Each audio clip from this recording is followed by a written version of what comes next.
I think it's probably fair to say that we lived with a bit of a house of cards. Let's go back to the end of World War II. It had been 20 years since the Depression started.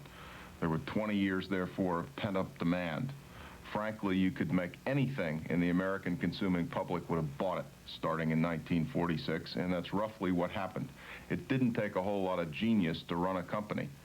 And during this whole time period, we built all these management techniques and devices and complex structures and made the horrible mistake of associating the structures with the success, when the success, frankly, was a bit of an anomaly from the environment. A few of us began to think, I guess increasingly strongly, that we were in nothing less than crisis, because industry after industry, we were starting to lose to foreign competition. I mean, things we used to own, like the automobile industry, suddenly was somebody else's, the Germans and the Japanese.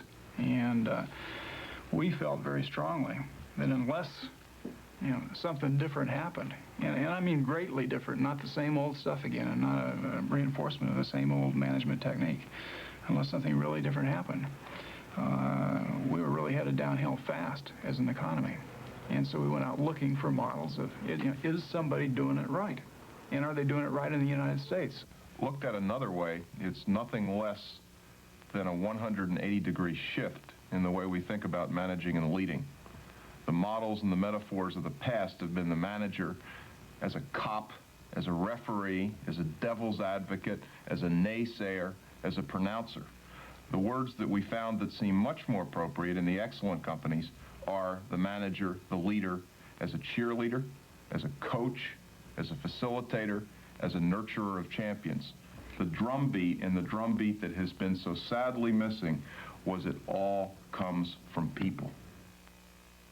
Ladies and gentlemen, boys and girls, Donald Duck's 50th birthday parade.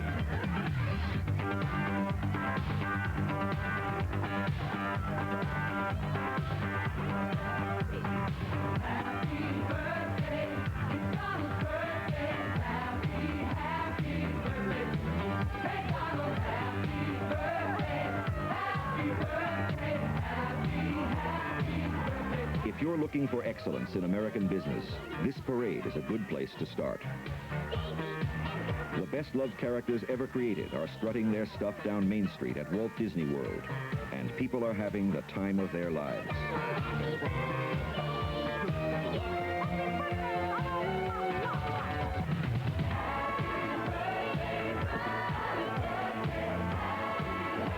Disney Productions theme parks are designed and managed with only one thing in mind: satisfying the customer. When it comes to providing an entertainment vacation land for the whole family, Disney has no peer.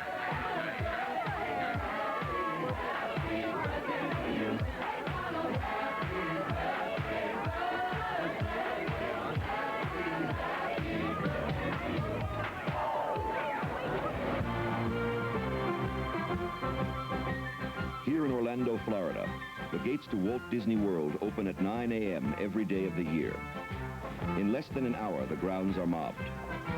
On a busy summer day, more than 100,000 people will converge on the park. The price of a one-day ticket to the Magic Kingdom or Epcot Center is $18. Buy adults for Magic Kingdom one day. But most folks buy a 3- or 4-day pass, stay on the property at one of 3 Disney-owned hotels, and eat their meals in Disney restaurants. Last year, the park hosted 23 million people from all over the world and took in gross receipts of $730 million. What is it that attracts people in these numbers? In a word, the irresistible magic of Disney make-believe. Mickey Mouse, the park trademark, is the emblem of that magic. When a Disney executive takes you out to lunch and tells you it's on the mouse, he's not kidding. But how is it possible to sustain a seamless world of make-believe in the midst of this teeming crowd? The Disney solution to this challenge is one of the best examples in American business of how a large company communicates its values to its employees.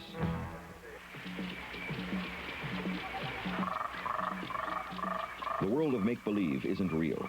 It's a continuous performance occurring all around you. The physical park is a giant stage. But to come alive, a stage needs performers. What Disney does better than anyone else in the business is train its employees to be performers in a live show. Come on, raise them real high. Repeat after me. I hope we never return. Okay, keep it in mind, we'll be in good shape. As we leave civilization behind, we enter the mighty Amazon River of South America. Oh, look at this.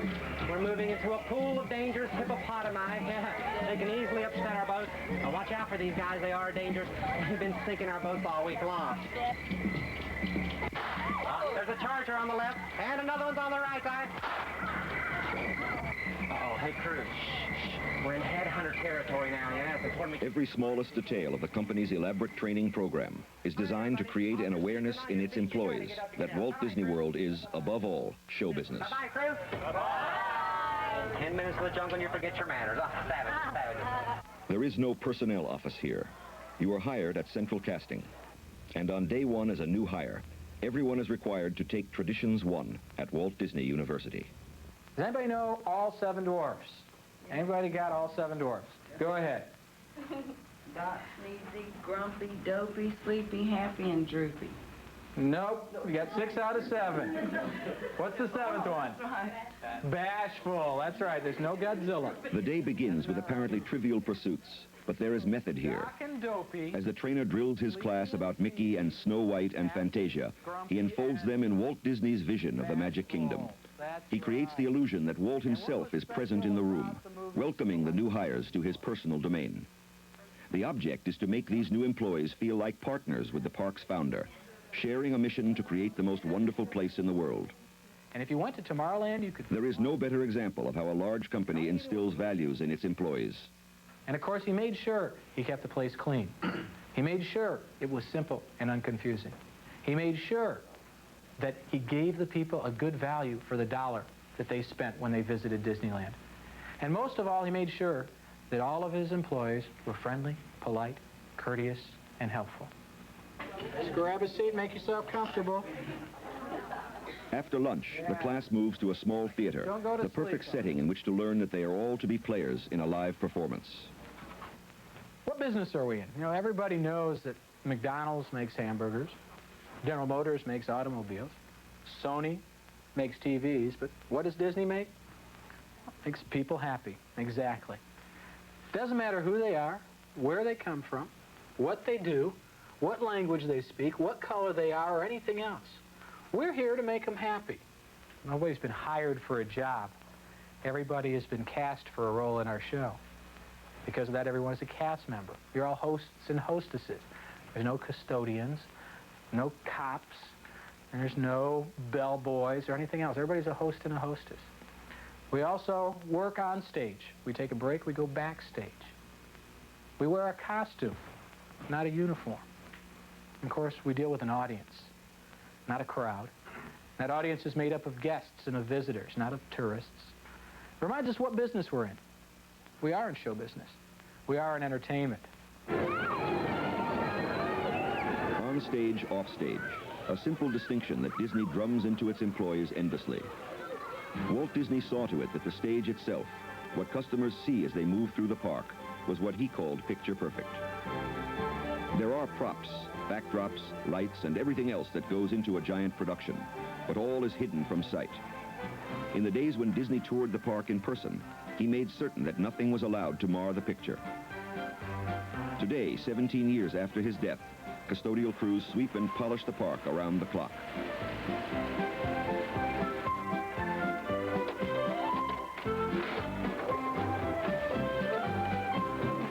Off stage at Walt Disney World is really understage. The park is elevated. At ground level, beneath it, runs a maze of tunnels called the Underpark. Located down here is the computer center which controls the rides, a cafeteria for employees, and the wardrobe department. Clean costumes, not uniforms, are issued to cast members, not employees, at the beginning of each day. With 2 million items in stock, this is the largest theatrical wardrobe in the world. There you go. Have a nice day.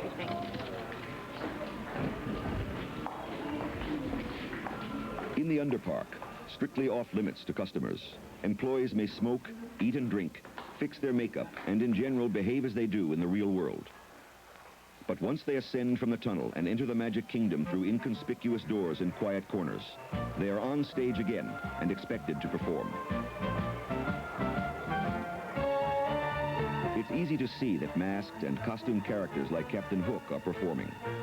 But the thing to remember, and the point that Disney emphasizes to its employees, is that everyone is a part of the show, including the VIP hostesses stationed near City Hall to answer questions. And then when you get to each land, it's going to be a little more detailed, and it'll list all the attractions, restaurants, and shops. Okay? So you shouldn't miss a thing, and you're starting off in Town Square. Okay? How are you today? Good. Each player's responsibility is the same. Make the guests, not customers, feel welcome and special. This guy is important. How can I make him feel that way? What can I do to give him the kind of day that he came to Walt Disney World for? And that's not easy. I'm not going to kid you. That's probably the most difficult thing you're going to have to contend with here at Walt Disney World. People get upset. They get angry. They get lost. They get confused. They get hot. And they take it out on you. And you don't deserve it. How do you do it? How do you maintain friendly, smiling, polite people? You know, we get letters every day, all the time. And like everything else in the park, the training itself is a performance, scripted, rehearsed, and faultlessly delivered by the trainer. And I'm going to stand here and I'm going to throw pixie dust over you all. You're all going to... Folks, it doesn't work that way. How does Disney do it? By making certain everyone understands his role in the show. When Traditions 1 has been completed, new hires go into the park for 3 days of operations training. Disney chooses terminology for the image it projects. Rides aren't rides, they're attractions. And the script, in a hats off to the carnival barker, is called the spiel. That's not spiel, but spiel. At the Jungle Boat Cruise, the spiel is 9 pages long. To discourage ad-libbing, it includes a list of approved variations and 3 pages on the philosophy of the ride. Nothing is left to chance. If you can, try to act like you're steering, okay? Hard to remember.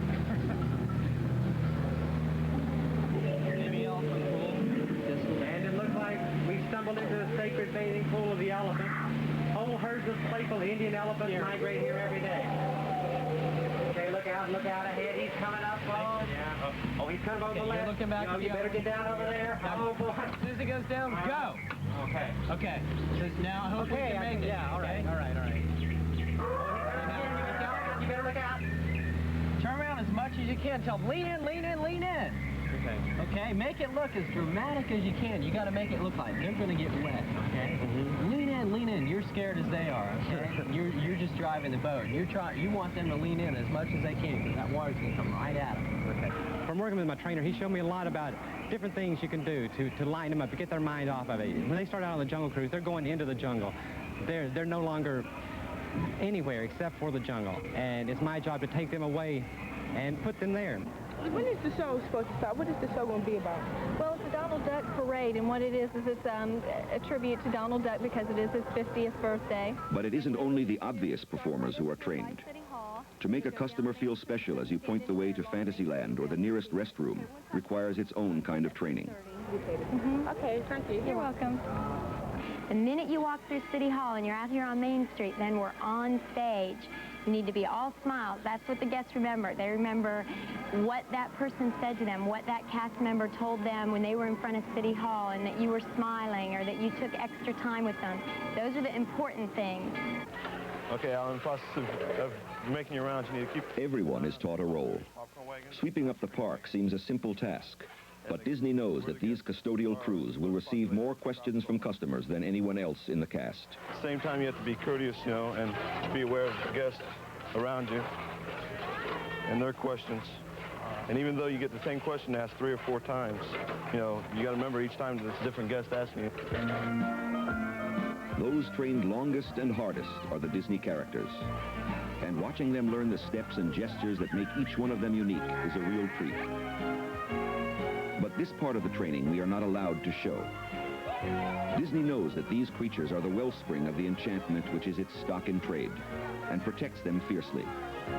The most strictly enforced rule in the park is that no one outside the cast shall ever be permitted to see a character with its mask off.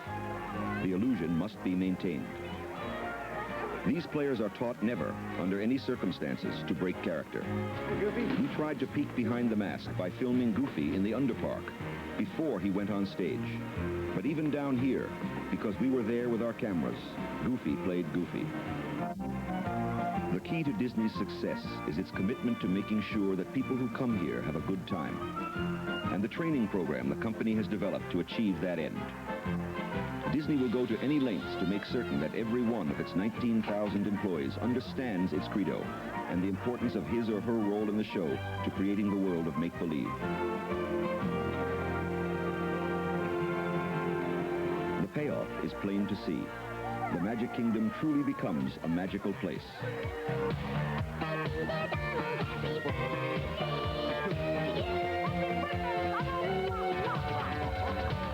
Try resisting Disco Donald. It isn't easy. Crowds flock here as if lured by the Pied Piper. And once inside these walls, no less than the children of Hamelin, they are enthralled.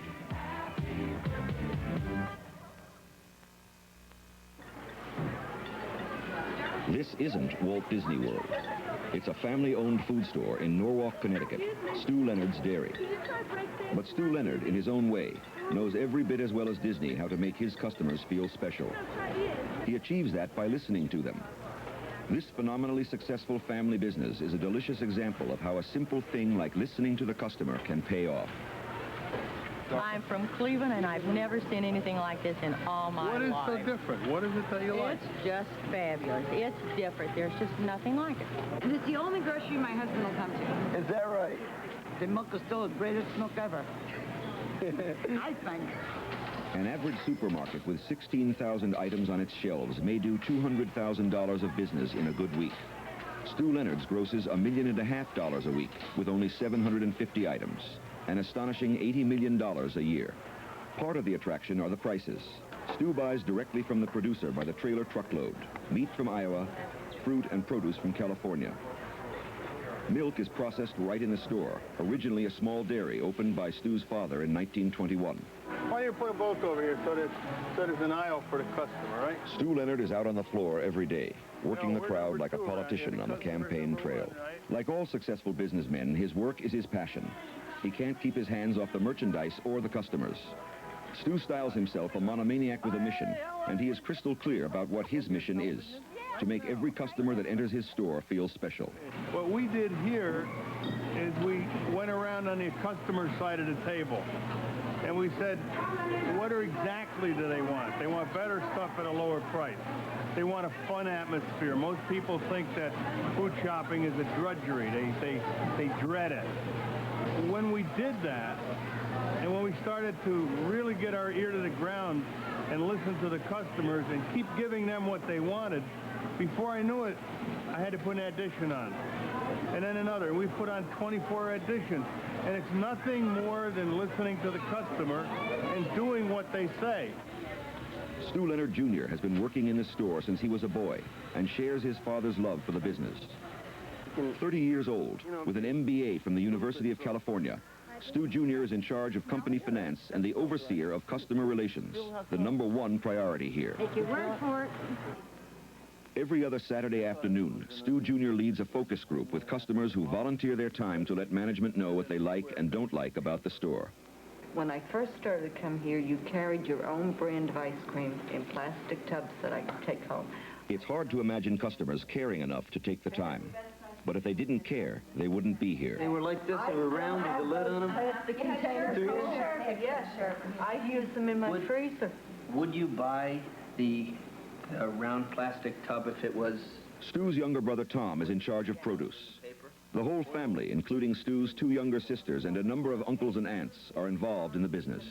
I would prefer it in the plastic. It's much neater and it doesn't drip in my freezer. Would everybody like that? Yeah. Let's do it. The family's access to customer opinion on a daily basis is this oversized suggestion box. Our customers tell us what they don't like. Traditional wisdom has it that suggestion boxes are useless because people are conditioned to expect that no one cares about their 2 cents. This one is stuffed to capacity every business day. Somebody takes these out of here, first job in the morning, the first thing they do, come and open this up, and by 11 a.m. every morning we have them typed up, and there's 30 copies of them distributed throughout the dairy. You know, here's one, how about stocking jars of baby food, a customer wrote in. I mean, it's a good idea. We'll look into it. There's another person wrote the tuna salad. They say it's more like tuna soup, so we changed that. We're adding less mayonnaise to it. Everything is okay. I'm from Tennessee and love it. You know, but we get all these. Here's one that someone wrote. I bought a bag of jelly donuts. The raspberry jelly was fine, but the dough of the donuts was awful. It wasn't moist. So, I mean, we talked to the donut guy this morning when he came in about that. But the concept is that only happy customers come back. We don't go back to restaurants that we don't like, and we don't go back to food stores we don't. That's the basic thing. And how do we know what they don't like? They tell us. The reason they tell us is that we react to it. One month we had a meeting and we sat around and we said, okay, let's tell us what you don't like about our store. And one of the ladies stood up and she said, I'll tell you what I don't like. She said, I don't like your fish. And we said, what do you mean you don't like your fish? She said, well, it's not fresh. She said, I like to go to a fish market and buy fresh fish. So the fish guy who was there, Nick, stood up and he said, what do you mean it's not? He says, we get that fresh every morning from Fulton Fish Market. He said, we get that fresh from the Boston Piers every morning. He said, I guarantee that's fresh. And the person said, what do you mean? She said, it's packaged. He said, this is a supermarket package. And now here's some bluefish that's packaged. And so what we did was we set up a fish bar with ice in it. And we took and built this right after that meeting. And now here's the bluefish for the same price right over here, but some people like to buy it fresh right off the ice, and with the service and everything, so it's the same price as over in the package. Our packaged fish didn't decrease at all, but we doubled our fish sales. We were doing about 15,000 pounds a week, now we're doing 30,000 pounds a week. Well, we used to sell the strawberries like everybody else in a little quart basket. And a customer suggested that we let her pick them out of the big tray as we brought them out. And we tried it, and we put the display out with all the strawberries just out of the box from the farmer. And you can't believe what's happening down there. The sales went up like triple. And now, you know, people are buying more than they even think. For example, look at that. Well, look at that woman in the yellow down there. She's going to get to the register and find she's got about a $9 bag of strawberries there. But they're thrilled and they're happy, you know, that they're getting what they want. And it's back to the old store to give the customer what they want. Nobody walks in the door and says, what can I do for Stu Leonard today? I mean, they walk in here and say, what can he do for me? And if he doesn't do it, I'm not going to come back. And I don't blame them. And why should they? What does Stu Leonard's Dairy have in common with the 3M Company of St. Paul, Minnesota? An extraordinary responsiveness to the customer.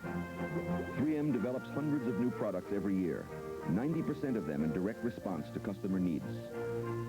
But how does a multi-billion-dollar corporation with over 40 divisions maintain this level of product innovation? If 3M is any indication, by creating a climate expressly designed to nourish its innovators, the product champions. Every one of 3M's 6,000 scientists worldwide is expected to steal 15% of his time away from authorized projects for use in developing new technologies, a practice the company refers to as bootlegging. Money, equipment, and personnel may also be appropriated from projects underway without going through proper channels. This variety of lawlessness is institutionalized. Everyone looks the other way. Louis Lair, Chairman of the Board and Chief Executive Officer, founder of 3M's Medical Products Division, was a product champion and bootlegger par excellence in his own day. When we have a technology that doesn't have a defined need, there has to be someone within the organization who fights the battle of finding a need for the product, of supporting it, of believing in it. And if they believe in it, 9 times out of 10, we are successful in commercializing that technology into one or perhaps many more products. The story of the sticky yellow notes called Post-it is a prime example of how innovation happens at 3M. No matter how many years it takes or how many dead ends are encountered along the way, a new product idea is not abandoned. It all started in church. I was singing in a choir at North Church, and we would sing for 2 different services. And I would mark the pages with little pieces of paper normally, and sometimes they would fall out in between services, the first service, the second service. I'd get up there, big scramble. I thought, what I really need is something that's going to, a bookmark that's going to stick to those pages to the right spot and still not damage the book when I pull them off. And will mark the right spot in the book. And I knew that Spence Silver back in our laboratory had just developed an adhesive that would do that. And I made samples. They were rough samples of the bookmarks, and took them back and tried them out at church. Now, they were small size, but when I was making them up, I'd also made up some larger size and found, hey, these are really handy for notes. This material that we had made with these new monomers, it had very peculiar properties in that it did not meet any of the criteria we had set as goals for a program, which were, for example, very high shear adhesion, very high peel adhesion, very aggressively tacky material. It was, in fact, a very poor adhesive in all respects. It failed all the peel tests. It failed the shear tests. It failed a lot of the other conventional 3M adhesive tests that one employs. So rather than throw it away, we decided to investigate some of its properties because it was rather unique. The main problem is attaching notes temporarily and yet permanently temporary. This product is permanently temporary. You know, 30 years from now, you can take that note off, even though you put it in a stack of books, and it will come off and not damage your product. Now, it took a lot of very careful design to do this. Here, let me show you. Just a bar graph here, and this is adhesion, or tackiness, how tightly something sticks. Okay, this would represent, say, a packaging tape. Okay, this might represent magic tape, the kind that you use in your office and your desk and on papers. Now, this represents the force required to pull paper apart. If we stick packaging tape or magic tape on paper, rip it off, it's going to pull it apart. So we had to fit a range like that. And this is for Post-it. If it's too low, it falls off. If it's too high, it pulls it apart. So this is it's a product that is very easy to use, but very tricky to make. But there's got to be a believer who will put his career on the line, who will, as a matter of fact, bootleg a little bit of time so that he can work on the product and the program. Post-it notes was a prime example. It was an adhesive which didn't stick. And the whole history of 3M has been to develop adhesives that stick better. This office product, of course, really didn't get the excitement of our marketing department. So we in the laboratory, we knew that we had to get that excitement. So the way to do that was to hook them. And the way we did that was to sample those people throughout the company, but particularly on the 13th and 14th floor. And I looked at it, and as far as I was concerned, it was just a piece of yellow paper with some adhesive on the back, and I thought, well, leave some with me, Jeff, and I'll see what I think of them. And I just threw them on the desk, and I found that I started to use them, stick them on a piece of paper, scroll a note to someone on them, and they were just plain handy. And eventually, I found they were real addictive. And it wasn't long before my secretary was getting all kinds of phone calls requesting further and more samples. Working Women, Sunday afternoon. Well, it mushroomed. They all wanted them. They wanted more. They answered back. They called. Please send more. It was a problem. I didn't have enough supply to respond to all these people, and I was caught right in the middle. Short on supply, too many customers, trying to please everyone. And it was at that point that I went to Jeff and said, I can no longer handle this. There's too many requests and I don't have enough supply. And all I'm doing is sending out Post-it notes. I'm not getting my work done. I said, that's it. From now on, stop all shipment of this product to the rest of the company. Redirect all those telephone calls to the marketing department. We're going to get their interest. And we did. So we developed the idea that if we could get this simple little product used in the offices of the CEOs of the major Fortune 500 companies, hopefully they would become as addicted as we in 3M had. The program was developed whereby my secretary sent samples to the executive secretaries of the top, I think, 500 CEOs in the country. She got a very nice response because there was an explanation of how they should be used. Then at meetings I attended, I began to hear from some of my peer CEOs, what's this little yellow product you've got in my office? I keep hearing my secretary talk about it. She's sending me notes. And now I'm beginning to hear from our purchasing agents that people within the organization want the product. I knew in my bones, as soon as I'd gotten hooked on it, that was going to deliver 3M margins. It's that kind of product. It was unique enough and special enough. And if you go out and be the firstest with the mostest, you're going to get there on something like that. And the proof is it does deliver margins.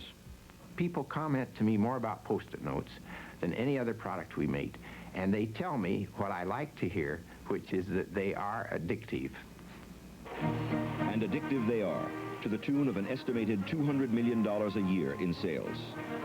Post-it illustrates how tenaciously 3M seeks a product application for a new technology. And it exemplifies something else, the continuity within the diversity of 3M's product line. Like Post-it, the company originated with a mistake. In 1902, 5 Minnesota entrepreneurs bought a corundum mine and dubbed their new venture the Minnesota Mining and Manufacturing Company, 3M. They planned to sell the corundum as a commercial abrasive, but the ore was hopelessly low grade. In desperation, the company developed an improved sandpaper for use in Detroit's automobile plants, and then invented masking tape. Today, tape and allied products account for 17% of 3M's over $7 billion in sales. But coating and bonding, attaching things to flat surfaces, is involved in many of their products. This continuity has helped 3M make the right choices as it diversifies, and has shaped a self-image central to the corporate personality. No one puts it better than Dave Davies, a physical chemist at work on a new 3M product line. One of the things I have found in a relatively short time with the company is that it thinks of itself as a company that's expert in what I'll call two-dimensional products. By that I mean flat, thin products. And so when I go to pitch my laser discs, which are a little different and come from a very different industry, the electronics industry, to make them feel comfortable, make them feel like I'm really in the mainstream of their activity, I like to convince them that I am also a two-dimensional product. So what I like to do is I like to convince them of that by always having a prop, and by always showing them the prop at an angle so they see it as a two-dimensional product, looking like, for example, sandpaper, or a Post-it note, or tape, for example, something that's sort of thin and flat. So I'm careful. I try to avoid holding the product up this way so that they see it as something alien, and hold it up this way so subconsciously they feel comfortable with it. Dave Davies and his laser discs are a recent 3M acquisition. 3 years ago, Davies was co-owner of a small Silicon Valley company developing the discs. 3M bought the company, designated it the Optical Recording Project, and installed Davies as project manager. This kind of modest acquisition is typical. 3M likes to get to market first with products based on new technologies.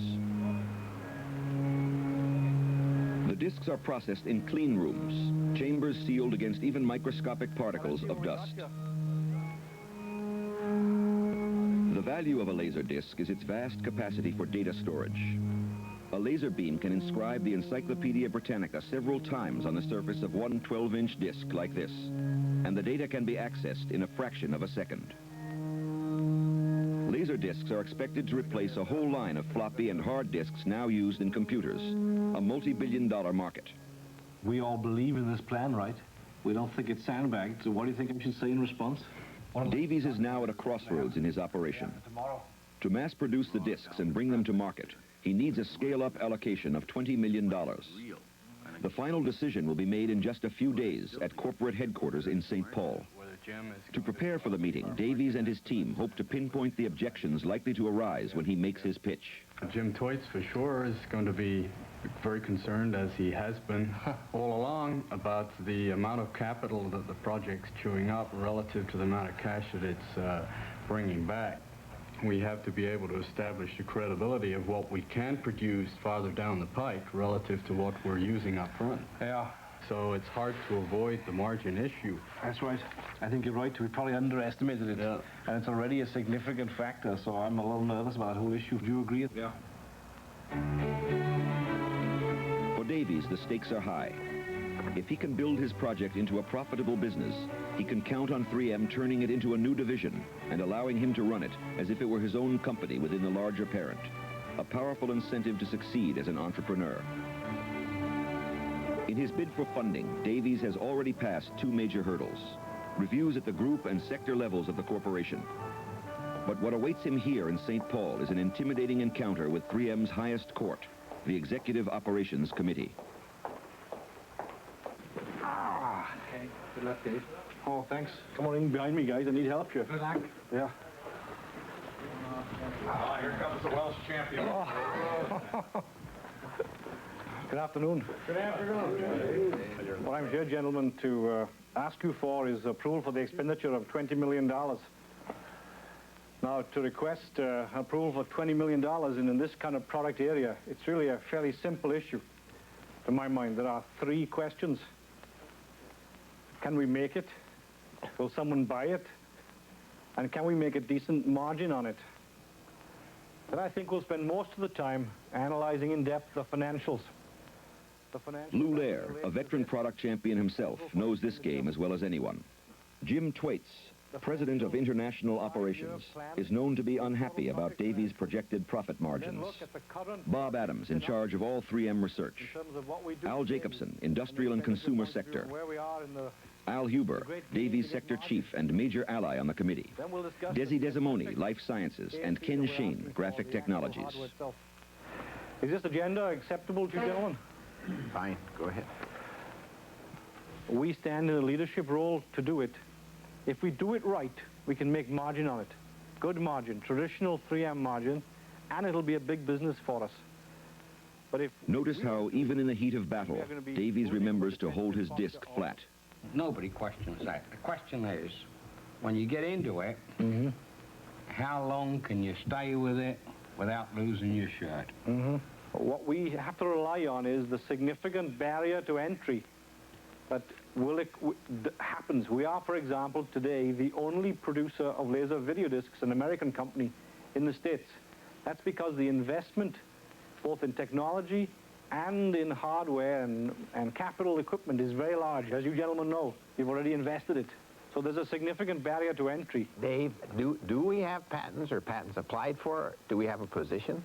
We have patents applied for, and indeed some granted, on all the critical elements that make up this particular disc construction. They were continuing to let me roll, and I thought we were doing very well there.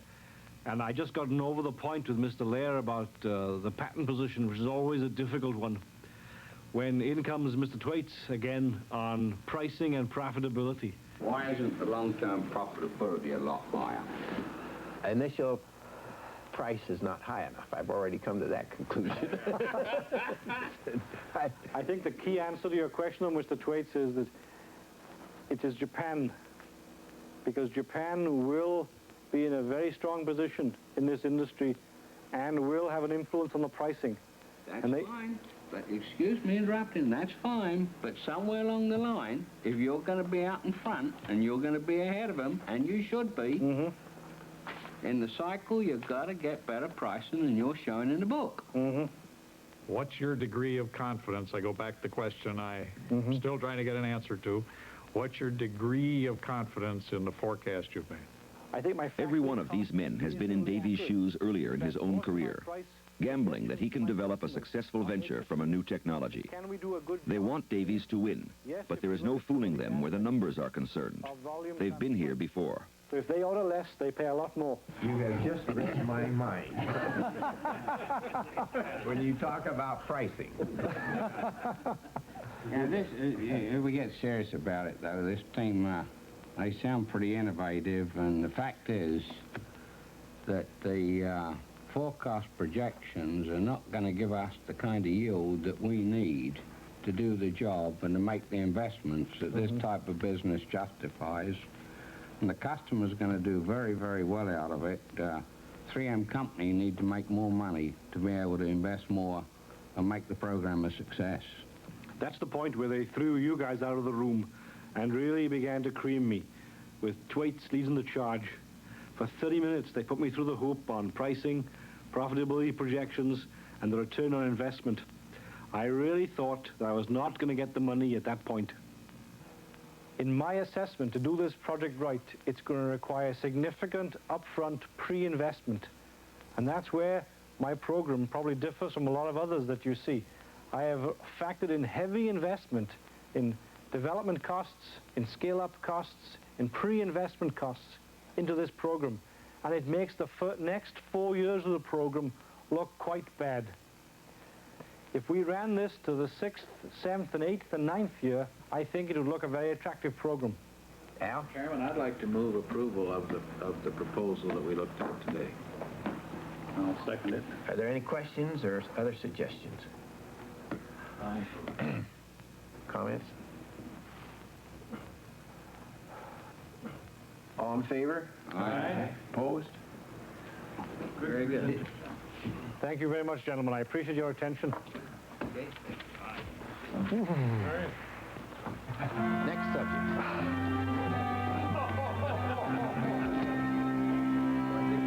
3M Company has built its success on knowing how to maximize the talents of men like Dave Davies, at once an innovator and an entrepreneur. By encouraging him and Art Fry and 1,000 others like them to take risks and rewarding them handsomely when they succeed, 3M continues year after year to bring new products to market.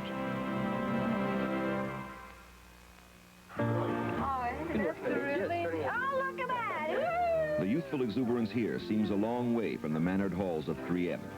But this is also a Fortune 500 company renowned for product innovation. These very young men and women are on the task force that created the Macintosh at Apple Computer and put the company back in the running with IBM. In California's Silicon Valley, time seems to be compressed, and Apple is a perfect example. In 1976, two computer whiz kids, Steve Wozniak and Stephen Jobs, designed the personal computer in Jobs' garage and managed to bring it to market a year later as the Apple II. In 1980, only 3 years later, Apple went public as a $118 million company. The following year, IBM entered the new market with its own personal computer, the PC. Industry analysts predicted that Apple, like many other smaller companies, would be forced out of business. But Stephen Jobs, now all of 28 years old and chairman of the board, was not prepared to step aside. You know, they have 1/3 people at IBM. They've got like 350,000 people. We've got 6,000 people. Makes you wonder. I think IBM is a national treasure, what they've been able to do. And they're sort of like a jewel in many ways. And I have a great deal of respect for them. They've made Apple a lot better. By competing with IBM, we're becoming better and better each month. But there is a problem. And the problem is that they are so large and dominate certain markets so completely that I think Apple is the only thing standing between them and total industry dominance. Apple's response to the IBM threat was the Macintosh. This Jolly Roger actually flew above the project building, which was isolated from the rest of the company. Jobs wanted his new task force to behave like pirates outside corporate law.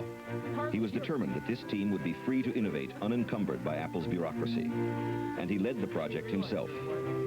Jobs was a perfect model of the new manager as coach, cheerleader, and nourisher of champions. he's a maniac. He's a maniacal genius. His job is to stir up everything. He's a muckraker in the classic sense of the word. He will not leave anything alone. He will not allow inadequacy or compromise to exist. Steve Jobs was a catalyst for us. He gave us space. He sheltered us from the corporate noise. Yeah, there's nothing like a group effort toward a common goal to unite people. I think that was the deal. We wanted people that were insanely great at what they did, but were not necessarily those seasoned professionals, but who had at the tips of their fingers and in their passion the latest understanding of where technology was and what we could do with that technology, and who wanted to bring that to lots of people. So the neatest thing that happens is when you get a core group of 10 great people, it becomes self-policing as to who they let into that group. So I consider the most important job of someone like myself is recruiting. We agonized over hiring. We had interviews. You could go back and look at some of the interviews agendas. They would start at 9 or 10 in the morning and go through dinner. A new interviewee would talk to everybody in the building at least once and maybe a couple times, and then come back for another round of interviews, and then we'd all get together and talk about it. And then they could fill out an application. No, they never filled out. The most critical part of the interview, at least to my mind, was when we finally decided we liked them enough to show them the Macintosh prototype, and then we sat them down in front of it, and if they just kind of were bored or said, this is a nice computer, we didn't want them. We wanted their eyes to light up and them to get really excited, and then we knew they were one of us. And everybody just wanted to work, not because it was work that had to be done, but it was because something that we really believed in, that was just going to really make a difference. And that's what kept the whole thing going. We all wanted exactly the same thing, and instead of spending our time arguing about what the computer should be, we all knew what the computer should be, and we just went and did it. The greatest people are self-managing. They don't need to be managed. Once they know what to do, they'll go figure out how to do it, and they don't need to be managed at all. What they need is a common vision, and that's what leadership is. What leadership is having a vision, being able to articulate that so the people around you can understand it, and getting a consensus on a common vision. You can click on a tool like a paintbrush and say, just real quickly flip out a little image of someone. You can say, draw an eye. Grab it with a lasso, pull it over, peel off the copy, get another paintbrush. The Mac team's vision was an inexpensive computer as powerful and sophisticated as IBM's PC, with an added playfulness that would make it attractive to young people like themselves. And they wanted it easy to use. With Macintosh, there are no complicated commands to be memorized and typed into the machine. All you do is move an arrow with a selection device called a mouse and point to what you want from a menu of options presented on the screen. Then the nice thing is you can copy a whole section, peel off a copy, flip it over, move in. One of the neatest things about Macintosh was we had a chance to change the way people thought of computers. I think prior to when the personal computer stuff started happening, 5 or 6 years ago, everyone thought of computers as big, cold, impersonal, generally negative connotations associated with a computer. No one would associate the word fun and computer together. They look at the machine and they say, it gets me in the gut. I don't know exactly how to articulate it, but it's, cute and fuzzy and warm and motherhood, I want it. And it's so funny to hear your friends say this, and your enemies say this. You've conveyed something very, very intangible through this bunch of electronics, really. Very unemotional little pieces come together to form something that draws you, that's very approachable. You ask yourself, why are you doing it? I'm certainly not doing it for Steve Jobs. I'm doing it for something that I think is a much greater good than that. And that's the chance to change something really, honestly, truly, for the better. Here is how we see personal computers. Here's how we want the world to be. And here's how we're going to change it. We have a vision of how we want it to be. We want to convert people. We want to make converts. Apple bet heavily that Macintosh would attract converts. Long before the computer was completed, the company invested $20 million in this assembly plant in Fremont, California. To keep its price down, Macintosh was designed specifically to be assembled in high volume on an automated line. At the Fremont plant, one Macintosh is assembled every 27 seconds. The plant is currently producing 80,000 computers a month. Designing a state-of-the-art plant for the first time was an overwhelming task, and finding the right person to manage it proved to be just as difficult. We went through that stage in Apple where we went out and we thought, oh, we're going to be a big company, let's hire professional management. We went out and hired a bunch of professional management. It didn't work at all. Most of them were bozos. They knew how to manage, but they didn't know how to do anything. And so if you're a great person, why do you want to work for somebody that you can't learn anything from? And you know what's interesting? You know who the best managers are? They're the great individual contributors who never, ever want to be a manager, but decide they have to be a manager because no one else is going to be able to do as good a job as them. After hiring 2 professional managers from outside the company and firing them both, Jobs gambled on Debbie Coleman, a member of the Macintosh team. 32 years old, an English literature major with an MBA from Stanford, Debbie was a financial manager with no experience in manufacturing. With a safety engineer. I mean, there's no way in the world anybody else would give me this chance to run this kind of operation. And I don't kid myself about that. This is an incredible high risk, both for myself personally and professionally, and for Apple as a company, to put a person like myself in this job. I mean, they're really betting on a lot of things. We're betting that my skills at organizational effectiveness, you know, override all those, you know, lack of technology, lack of experience, lack of, you know, time in manufacturing. So it's a big risk, and I'm just an example, and every single person on the Mac team, almost to your, you know, entry-level person, you could say that about. This is a place where people were afforded just incredibly unique opportunities to prove that they could write the book again. Apple released Macintosh on January 24th, 1984, hoping to sell 50,000 computers in the first 100 days on the market.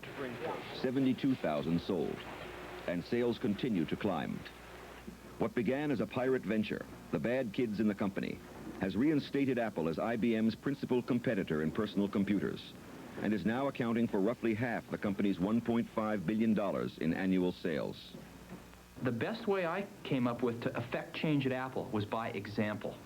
And that was probably more than anything else the key reason that I spent 2.5 years of my life on Macintosh, was to try by example to say, hey, here's a better way to do things. And it turns out it's worked. I mean, most everything at Apple now has looked at the Macintosh experience and come in and said, hey, we can take a lot of these concepts and apply them, make them better in some ways, and model, you know, every other factory we're doing now is modeled after the Macintosh factory. Every other product team that's doing a new product is being modeled after the Macintosh team. The Macintosh example demonstrates how effectively a task force can innovate when it is bound together by a shared vision and given the freedom within the corporation to find its own way. The project also attests to what can be achieved when people are recognized for their contributions. Inscribed inside the casing of every Macintosh, unseen by the consumer, are the signatures of the whole team. This is Apple's way of affirming that their latest innovation is a product of the individuals who created it, not the corporation. In Search of Excellence will be right back. In Search of Excellence is brought to you by Merrill Lynch.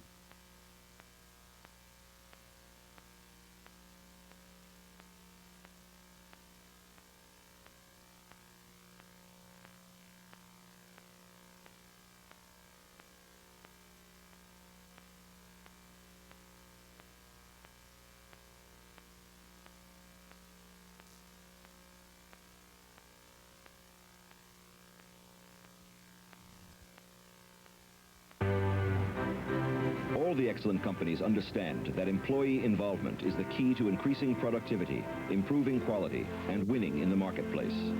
But getting people to care about this kind of job isn't easy.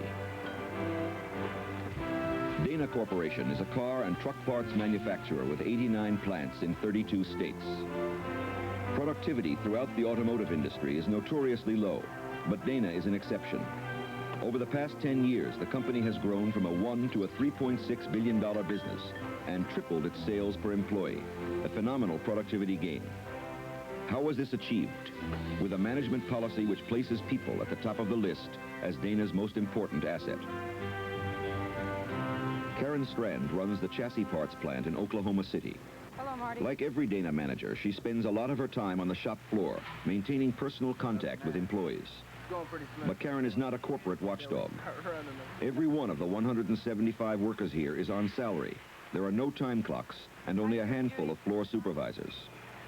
Dana's goal is to have all its plants self-managing. Karen herself enjoys an autonomy rare in American industry. So long as her plant stays in the black, corporate headquarters in Toledo will not interfere. Jerry Mitchell, Dana's chairman of the board and chief executive officer, is intent on reducing levels of management at Dana. In Mitchell's view, lean management means more room for everyone in the company to become involved, Dana's #1 objective.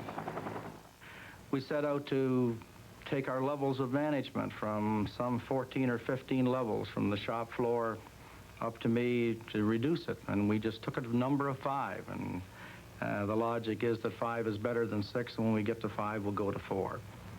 The corporate office that you're in today has 84 people, secretaries and everything. 10 years ago, it had 475. 10 years ago, it did less than $1 billion worth of business. Today, we do very nearly $4 billion worth of business. At biannual meetings of Dana managers from all over the corporation, Mitchell sets an example by making personal contact with everyone in the room. He can handle shop talk as well as the next man. He began his own career at Dana as a machine operator 40 years ago. Thank you. Looking after you? Are they? It's unusual for the CEO of a $4 billion corporation to be this familiar with middle-level executives. But the participation and sense of peerage Dana tries to achieve throughout the company begins here with Jerry Mitchell. There are hundreds of years where people have grown accustomed to seeing the company as an antagonist or an adversarial relationship. What we're trying to do is to get them to have a feeling of trust, of being part of it, of identifying with what we're trying to accomplish, and if we do it, we'll survive. One of Dana's approaches to promoting identification is keeping everyone informed. Back in Oklahoma City, Karen calls a plant-wide meeting on company time to discuss a serious problem, an oil seal production line which is producing far too many rejects. The chassis parts operation is running smoothly, but oil seals have pulled plant-wide efficiency down. The far left-hand column, of course, is our actual results for May. The middle column is our forecast. Far right is our year-to-date numbers. Going to what we had... It is rare for a large corporation to be as open as this with company books on the shop floor. And you can hear a pin drop. These workers know that the inefficiency in the oil seals department is affecting their lives directly. So we had a disappointing month compared to forecast. Going over to year-to-date numbers, and in the far right-hand column is the trend of how we are now compared to where we said we'd be at Hell Week. Our sales are at $6,941,000, which is down about 200, or about $1.2 million from... The downturned arrows mean lowered profits for the plant and accordingly reduced bonuses for employees. Since oil seals went into production here 1 year ago, no one has received a profit-sharing bonus. And of course, oil seals down also. Something better by God works. Because so far, if you look at the latest efficiency report, you see it's not working all that well. And we're not going to be able to just go month after month and year after year with the kind of efficiencies that we're showing now in that molding department. We have to do better. And if we don't do better, you know, I said this is an opportunity. This wasn't an ironclad guarantee that we had the business forever. And if we can't make it work and make it work profitably, they're going to find another place to put it or go out of the business. You have to explain to them that the company has to be profitable. It has to be a viable company, or their plant can't survive, or the company can't survive, or there is no future, and you can't pay your mortgage, and you can't put the kids through school. You can't do it unless the whole thing makes a profit and is viable. And the only way that you can do that is to be competitive, and our approach to it is to get them to trust in each other, to trust Dana people, to try and get them to identify with what it is we're trying to accomplish. Yes, we was told that we would be allowed so much money for new molds about 9 to 10 months ago. Well, in that amount of time, in 10 months, we've seen 2 new molds come in. With the molds we're running now, there's no way we're going to be able to get efficiency up. The machinery we got back there is broken down and beat up. We need better molds so we can run better parts and more parts. It takes a long time. It takes 12 to 16 weeks to get new tooling. That doesn't include... To be sure, there is discontent. But in this case, workers and management share the same concern, to make oil seals profitable. Okay, I want to know why the cosmetic defects on the oil seals are so important, you know, when it doesn't affect the functional part of the oil seal. If the mold is doing it itself, it's all right. If it's not clean because we haven't cleaned it, it's not all right. And there's a lot of waste going out because the part is a good part. If the part's going to work, why throw it away? That's a waste of money. If worse comes to worse and they do shut oil seals down, what's that going to do to chassis? They, this mysterious they, are not going to shut oil seals down. The thing that will shut oil seals down is us right here. It's no outside influence that's going to do it to us. If the decision is made that we here in Oklahoma cannot profitably make oil seals, that's what shuts it down. The corporation is going to walk in here and say, you guys blew it. They're going to keep Dana stays competitive by creating pride of ownership in all its employees. Profit sharing isn't enough. The company wants workers on the line to assume responsibility for the future of the company and to discover that objectives can be shared. It tries to achieve this by keeping everyone informed about company affairs and giving them the opportunity to speak out. It would be foolish to suggest that antagonism between labor and management has disappeared. But clearly, Dana workers are responding with productivity gains far beyond the industry average. Was it chassis or was it oil seal? Or... Low, low. Come on, baby. Across the bay from San Francisco, in industrial Oakland, a more extreme experiment in productivity through people is underway. $1 silver for every year you're with us. When Tom Malone bought North American Tool and Die in 1978, it was barely breaking even. Marie? Come on, kid. For Malone, this was an unlikely venture. He had spent 25 years as a consumer products executive and claims he couldn't even hammer a nail. But he was determined to prove that he could transform a failing business into a success just by treating people decently and allowing them the opportunity to be their best. Apple and other Silicon Valley companies depend on small job shops like North American for the precision parts that go into their computers. There are thousands of these operations, and competition is fierce. The only way to win is to keep cost low and quality very high. The specifications for these parts are in thousandths of an inch, less than the thickness of a human hair. Yet the tool and die industry is plagued by costly inefficiency and poor quality. Much of the labor is unskilled, and the work is at once demanding and a drudgery. But what we're saying is... Malone tackled this challenge with the fervor of an evangelist. What do we do different here? Well, a couple of things. Number one, you got to be absolutely honest, bone honest, every day, everything you say, everything you do, every night, every dealing with every employee, every business dealing, inside and outside the company, you got to be straight. Because those people have been conned for centuries, and if you con them once, the credibility's gone. Absolutely, totally gone.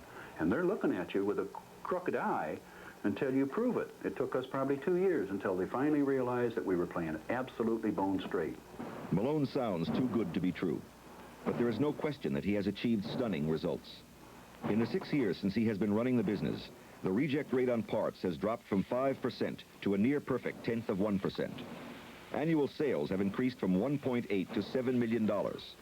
Most impressively of all, profits have soared upward 700%. For this remarkable gain, Malone gives credit to the involvement and ingenuity of his blue-collar workers. One of the things we try to do when we create this caring climate, a climate of trust, is, hey, go try it. Go try it. It may be a hell of an idea. But implicitly in there, you got to take away fear of failure. Because if you put your head out and try something, and it fails, and you get your rear end kicked, how often are you going to try it again? But if you let the gang know, hey, it's okay to screw up, it's okay, then you fly. Because then they start to really dream, and they reach out, and that's what's fun, and that's when you get the big hits. What those people can do on their own, when they know nobody's second-guessing them, you can't believe the results, and you'll see it when we go out in the shop. They do it on their own. I don't even know they're doing it. I don't understand it. This is incredible. Dave. Dave, I hate, because this rat thing is how old? 26. 26. He invented this thing when he was 24 years old. Now, this is a core assembly to the matrix printer that goes into every printer that our customers sell. This is the heart of it. And Dave figured out a way. Before, we had to put these in one by one. What he did is to figure out a way of doing it automatically.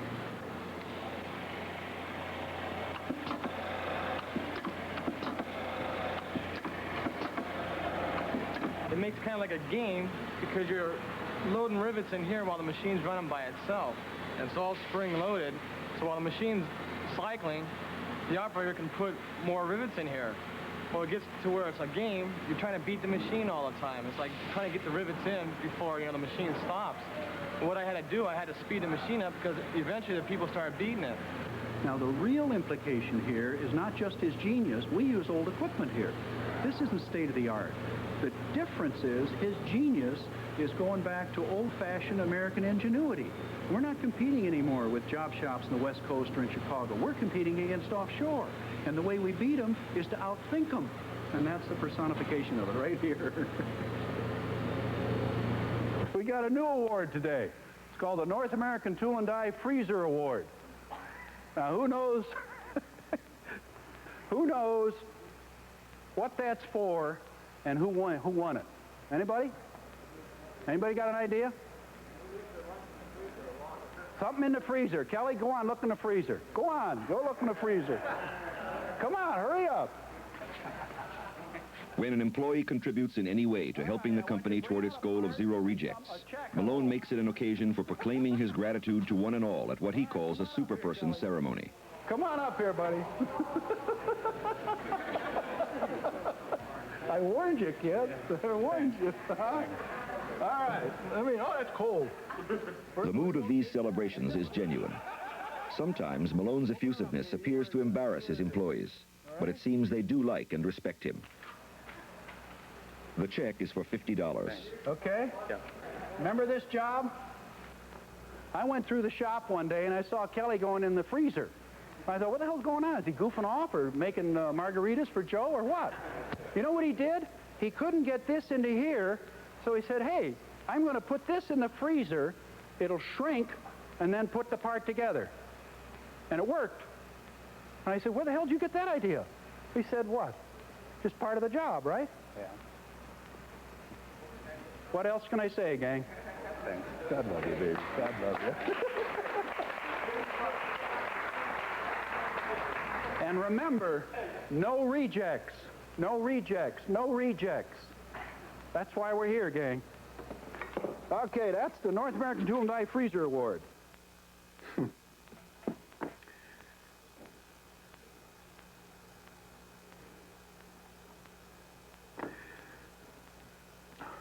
Malone's feelings for the people he calls his gang are harder to fathom.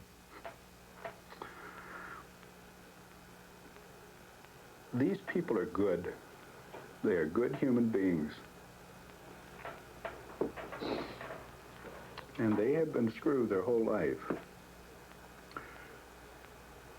And if I can create a climate where people enjoy doing what they're doing best and take pride in what they're doing, that ain't a bad legacy. All right, come on, baby.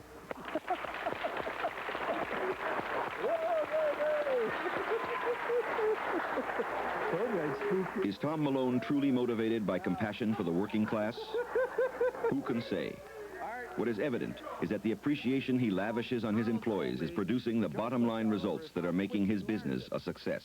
And that's why I got Superperson, and naturally, no rejects. That's the part, and God love you, baby. Huh? Okay, thanks. God love you, huh?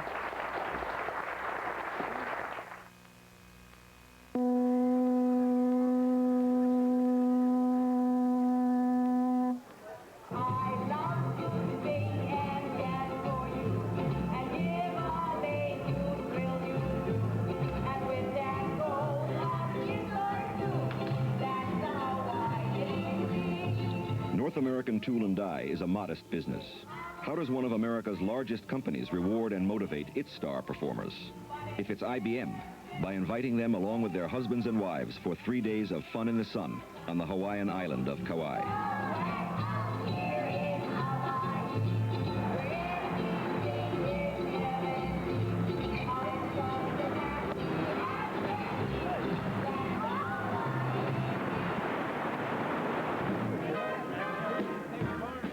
These men and women are the stars of IBM's National Marketing Division. They handle the company's entire product line, and by exceeding their sales goals for the year, they have earned admission into a select club called the Golden Circle. IBM's ability to dominate markets is the product of many strengths. But Big Blue's strongest suits are marketing and service. It is fitting that the company should design its major recognition event of the year for its sales elite. Francis G. Rogers, known to one and all as Buck, is Vice President of Marketing and IBM's most popular internal spokesman. The greatest asset the IBM Corporation has happen to be its people. And we simply wanted to bring here to Hawaii the top performers of our marketing organization and simply say thanks to them for the job that they've done. Now, in the process, we also wanted to bring the spouses because we think they play a pretty integral part in the whole thing. It fits under our overall theme in the IBM Corporation and a belief that we've had ever since we've been in business of respect for the individual. And if you can give an individual a given set of objectives, measure them, and then reward them, then almost any target can be achieved. Second idea of this Golden Circle is hopefully to have the people want to come back again.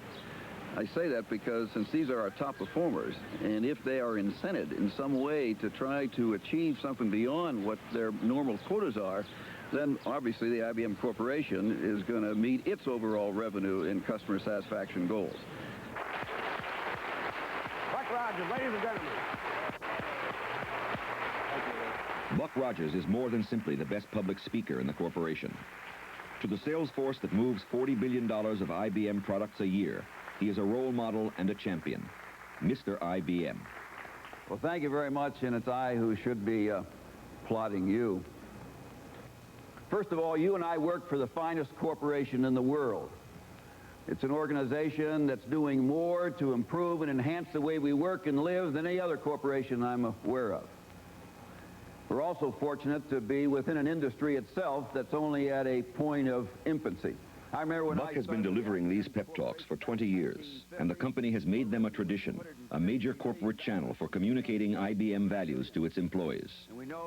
In Buck Rogers, IBM has what every company longs to discover within its own ranks, a personality that comes across as a living emblem of corporate values. And there is little room for doubt that Buck is the hero of this division. Observe the audience. These people are rapt. Leadership is the ability of a single individual through his or her actions to motivate others to higher levels of achievement with the freedom and the opportunity to do so. That's really one of the things that I enjoy about the company is that while you're a member of a much larger organization, you also have the power, the authority, and the mandate, in fact, to take your part of the organization and run it as if it's your very own. And that's very important because you're very independent that way. Every time you win, you're reborn, and every time you lose, you die a little. Winning is an optimistic viewpoint. I've never felt there's any reason to be anything but optimistic. This certain amount of competitiveness, I think the individuals that are drawn to the company may have that already in their personality, and I think it just intensifies that. Fear doesn't have to be a motivating factor in our business. But in reverse, if somebody does something Herculean or heroic, you want to make sure as many people as possible know that. I don't mean you run around, you slap everybody on the back on a glad-handing basis for everything that's done, but you pick and choose your spots. They have a lot of respect for you. They treat you really well. And even if you're down, you know, in sales, you kind of go through these peaks and valleys, and you have your ups and downs type times. And they're with you there. And when you're in your valleys, he's seen me come home sometimes at night, and it's just so frustrating. But I know that they're next to me, and my manager's there to help me and stuff like that. And that feels real good. He's there to help me, too. I need him. And IBM is very good at motivating their people, and I see that through Ann. And, you know, Ann might be brainwashed by some people's standards, but it's a good brainwashing, you know. I mean, they really do instill a loyalty and a drive to work in their people. Because if you have the bedrock like we have in the IBM Corporation through all these years, we changed our chairman, we changed our terms and conditions, but we never changed our fundamental beliefs. Because those have sustained us. I think those are the things that allow individuals and corporations to weather the test of time. I feel as long as they maintain those principles and respect the individual and keep their high ideals and morals and ethics, that they'll be a great company. And that all the technology and all the other things that they're attributed with are just byproducts of individuals working very well together. When the High Court of History sits in judgment on each one of us as to how well we fulfilled our responsibilities, our success or our failure will simply... IBM knows perfectly well that Buck Rogers' persona and what he symbolizes is more important than anything he says at these appearances. He may be talking platitudes, but coming from him, in a heightened setting the corporation goes out of its way to create, the positive impact is profound. The reason I am so confident about the future of the IBM Corporation is simply because I know what your answers will be to those questions. Thank you very, very much. When IBM finds a hero, it makes certain he has a stage and an audience.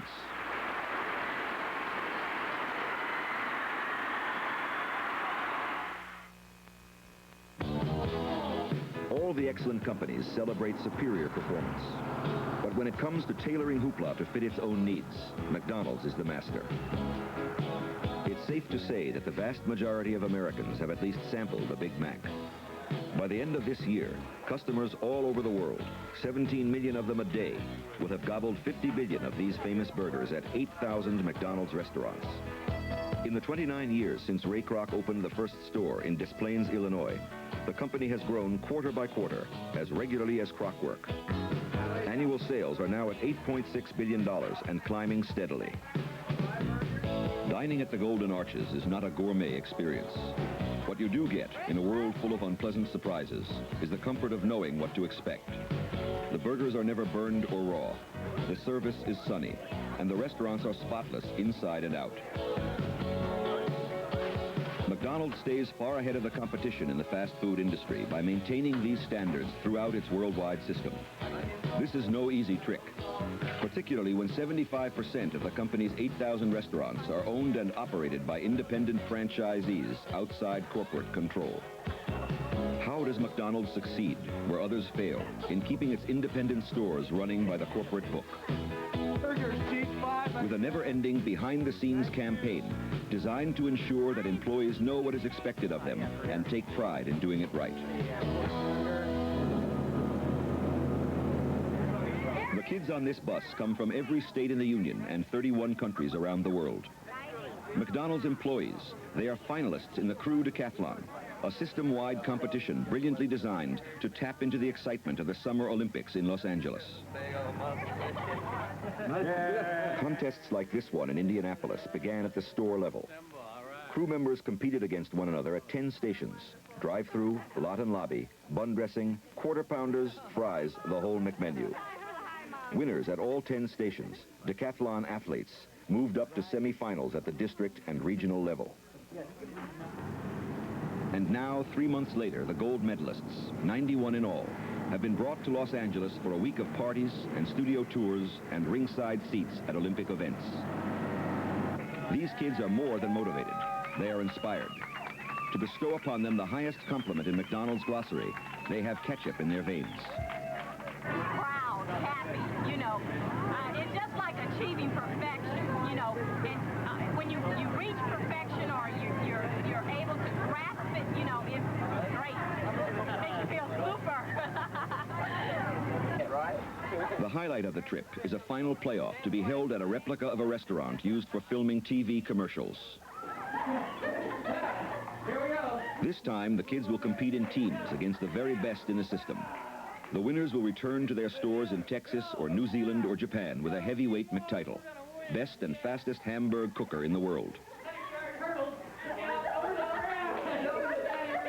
Like pool cues and bowling balls, these spatulas are custom fitted to the contestant's hand.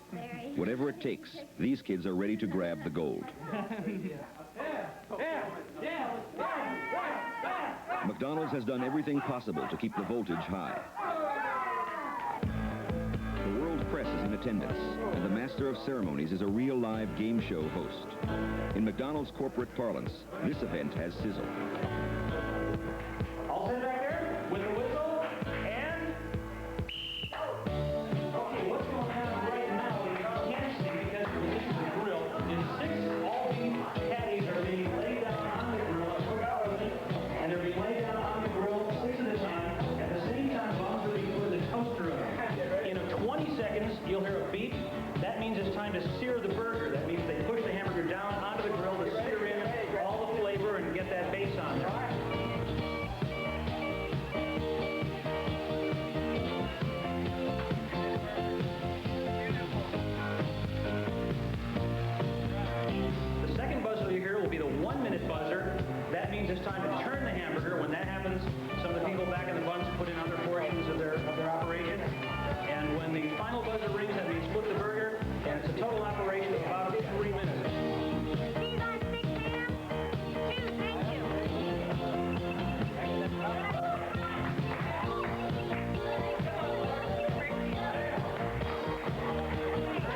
purpose of this exercise is getting the kids excited about what they're doing.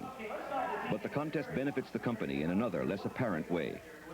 The judges in the field were independent owner-operators.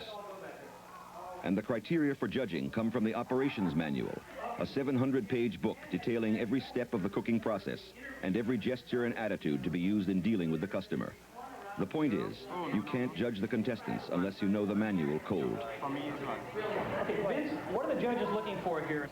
Well, we're looking for uniform symmetry of the buns. We're making sure that they're toasted right, caramelized properly, that the condiments are applied in the proper position, the right amounts.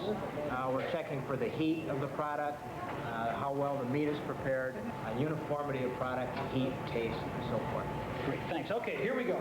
Official time is 2 minutes, 27.98 seconds. 2 minutes, 27.98. Okay, now the more points you get here, that'll be added onto your total. So let's take a look. We'll go for quality first. The award is 1. That's very good. Okay.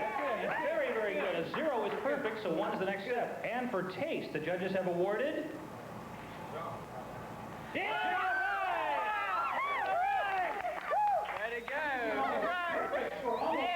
Congratulations. How do you guys feel? Okay, before we announce the final awards, the first, second, and third teams, we've got to tell you, you have all done a terrific job. Fantastic to get this far to Los Angeles, California, to the McDonald's Crew Olympics. And we've got to say this, you've competed against people from 31 different countries. You are the best in the world. Let's hear it for yourself. And that means, of course, in first place at the time of 2:09, only 1 second behind the second place team of gold, team number 2.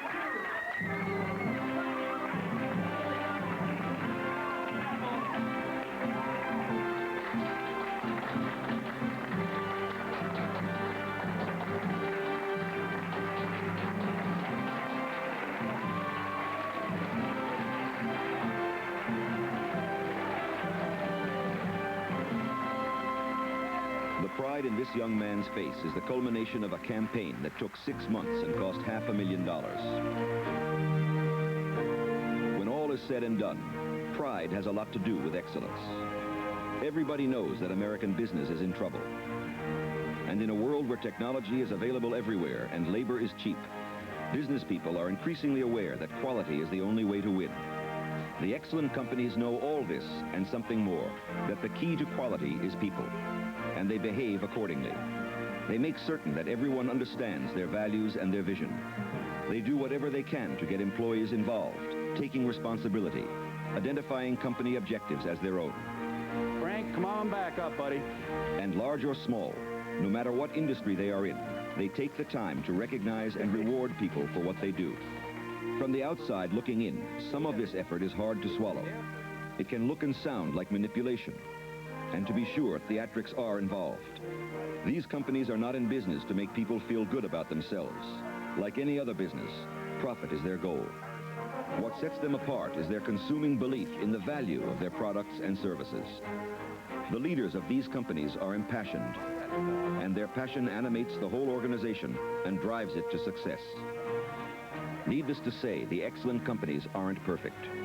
They have labor problems like anyone else, and down quarters, and deep uncertainty about how to handle the menace of foreign competition.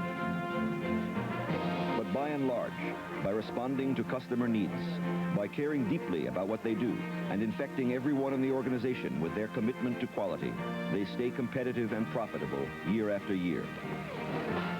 That little yellow post-it note. Corporate America may not be your cup of tea, but like it or not, the business of America as we know it is business. And in these increasingly difficult times, it is the excellent companies that will survive and provide an invaluable model for us all.